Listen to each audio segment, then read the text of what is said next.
নমস্কার বন্ধুরা, কাকলির হেসেল উইথ লাইফস্টাইলে আপনাদের সবাইকে স্বাগত। বন্ধুরা, আজকে আমি পটলের একটি দুর্দান্ত নিরামিষ রেসিপি আপনাদের সঙ্গে শেয়ার করব। রেসিপিটির নাম হলো আলু পটলের রসা। নিরামিষ দিনে এই রেসিপিটি একবার বাড়িতে ট্রাই করে দেখবেন, বাড়ির সকলে ভীষণই খুশি হয়ে যাবে। তাহলে বন্ধুরা, আর দেরি করে লাভ নেই, চলুন রেসিপিটি দেখে নেওয়া যাক। রেসিপিটি তৈরি করার জন্য আমি প্রথমে একটা শুকনো কড়াইতে হাফ চামচ ধনে দিয়ে দিলাম। এবার এই ধনেটাকে নাড়াচাড়া করতে করতে ভাজতে থাকবো যতক্ষণ পর্যন্ত এই ধনে থেকে ধনে ভাজার গন্ধ বেরোনো শুরু না হচ্ছে। ধনের গন্ধ বেরোনো শুরু হলে আমি এর মধ্যে দিয়ে দিলাম হাফ চামচের মতো জিরে, দুটো এলাচ, ছোটো ছোটো টুকরো করা 3 টুকরো দারচিনি আর কয়েকটা লং। এবার এইগুলোকে আমি ভালো করে ভেজে নেব।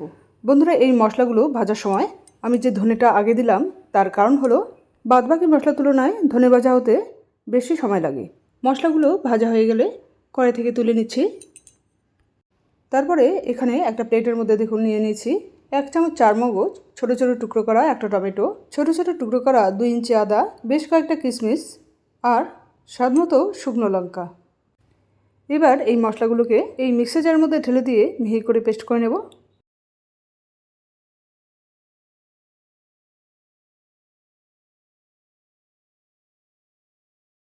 দেখুন, মশলাগুলোকে মিহি করে পেস্ট করে নিয়েছি। এরপর কড়াইতে বেশ কিছু পরিমাণ সর্ষের তেল দিয়ে দিলাম। তেলটাকে গরম করে নেব। তেলটা গরম হয়ে গেলে এখানে দেখুন বেশ কয়েকটা পটল নিয়ে পটলের গায়ে এইরকম একটু একটু করে চোকলা রেখে প্রতিটা পটলকে দুভাগ করে কেটে নিয়ে এই কড়াইতে ছেড়ে দিলাম।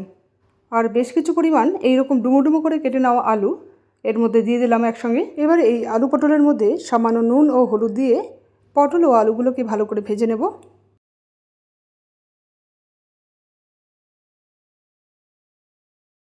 দেখুন, পটল ও আলুগুলো ভালো করে ভাজা হয়ে গেছে। আমি এখন এগুলোকে কড়াই থেকে অন্য একটি পাত্রে তুলে নেব।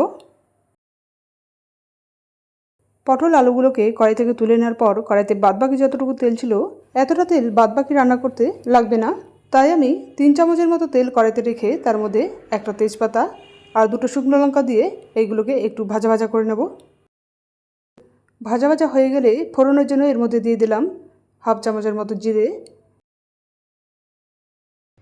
এবার এই ফোড়নটা হয়ে গেলে টমেটো, আদা, কিশমিশ, চারমগজ আর শুকনো লঙ্কা দিয়ে যে একটা পেস্ট করে নিয়েছিলাম সেই পেস্টটা এর মধ্যে দিয়ে দিলাম।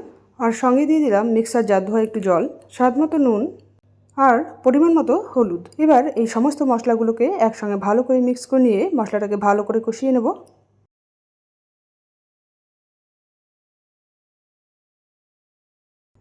মশলাটা কষানো হয়ে গেছে। আমি এখন এর মধ্যে দিয়ে দেব 1 চামচের মতো কাশ্মীরি লাল লঙ্কার গুঁড়ো। এটা শুধুমাত্র এই রেসিপিতে সুন্দর একটা কালার আসার জন্য দিলাম, আপনারা চাইলে এটা স্কিপও করতে পারেন। এই কাশ্মীরি লাল লঙ্কার গুঁড়োটাকে এই মশলার সঙ্গে একটু নাড়াচাড়া করে নিয়ে এর মধ্যে দিয়ে দিলাম সামান্য একটু হিং, একটু জলে ভিজিয়ে রেখেছিলাম সেই জলটা। এবার এই হিং এই মশলার সঙ্গে ভালো করে মিক্স করে নিয়ে এর মধ্যে দিয়ে দিলাম ভেজে রাখা আলু ও পটলগুলো। এবার এই আলু পটল ও মশলা একসঙ্গে ভালো করে মিক্স করে নিয়ে 1 থেকে 1.5 মিনিটের মতো কষিয়ে নেব।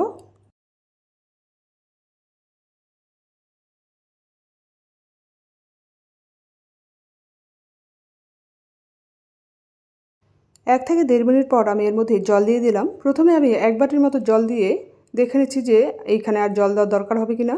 আর একটু জল দেওয়ার দরকার আছে, তাই আমি আরও একটু জল দিলাম এর মধ্যে। এবার এই সমস্ত উপকরণগুলোকে একসঙ্গে ভালো করে মিক্স করে নিয়ে একটা ঢাকনা দিয়ে ঢেকে এই রেসিপিটাকে কিছুক্ষণ ধরে রান্না করে নেব, যতক্ষণ পর্যন্ত এই রেসিপির গ্রেভিটা বেশ ঘন না হয়ে যাচ্ছে। গ্রেভিটা এইরকম ঘন হয়ে গেলে আমি এর মধ্যে দিয়ে দিলাম এই রেসিপির প্রথমেই যে একটা মশলা ড্রাই রোস্ট করে নিয়েছিলাম সেই মশলাটাকে গুঁড়ো করে এর মধ্যে দিয়ে দিলাম। এবার এই মশলাটাকে এই রেসিপির সঙ্গে ভালো করে মিক্স করে নেব। মিক্স করা হয়ে গেলে এর মধ্যে দিয়ে দিলাম 2 চামচ ঘি। ঘিটাকেও এই রেসিপির সঙ্গে ভালো করে মিক্স করে নিয়ে গ্যাসের ফ্লেমটাকে বন্ধ করে দিয়ে একটা ঢাকনা দিয়ে ঢেকে এই রেসিপিটাকে 5 মিনিটের জন্য স্ট্যান্ডিং টাইমে রাখবো। ঢাকনা বন্ধ করে এই রেসিপিটাকে কিছুক্ষণের জন্য স্ট্যান্ডিং টাইমে রাখার ফলে সবার শেষে যে গুঁড়ো মশলা আর ঘি দিলাম সেই মশলা ও ঘি এই রেসিপির ভেতর পর্যন্ত ঢুকে গিয়ে সুন্দর একটা ফ্লেভার তৈরি করবে। 5 মিনিট পর ঢাকনাটা খুলে দিলাম। রেসিপিটি সার্ভ করার জন্য একদম রেডি। বন্ধুরা, রেসিপিটি আপনাদের কেমন লাগলো তা প্লিজ কমেন্ট করে জানাবেন। ভালো লাগলে রেসিপিটিকে লাইক ও শেয়ার করে দিয়ে চ্যানেলটিকে সাবস্ক্রাইব করে দেবেন।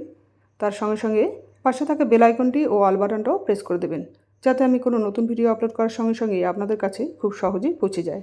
তাহলে বন্ধুরা, আজ এই পর্যন্তই। আবার আপনাদের সঙ্গে দেখা হচ্ছে পরের এক নতুন রেসিপিতে। ভালো খাবেন, সুস্থ থাকবেন। আর রেসিপিটি পুরো দেখার জন্য আপনাদের অসংখ্য ধন্যবাদ।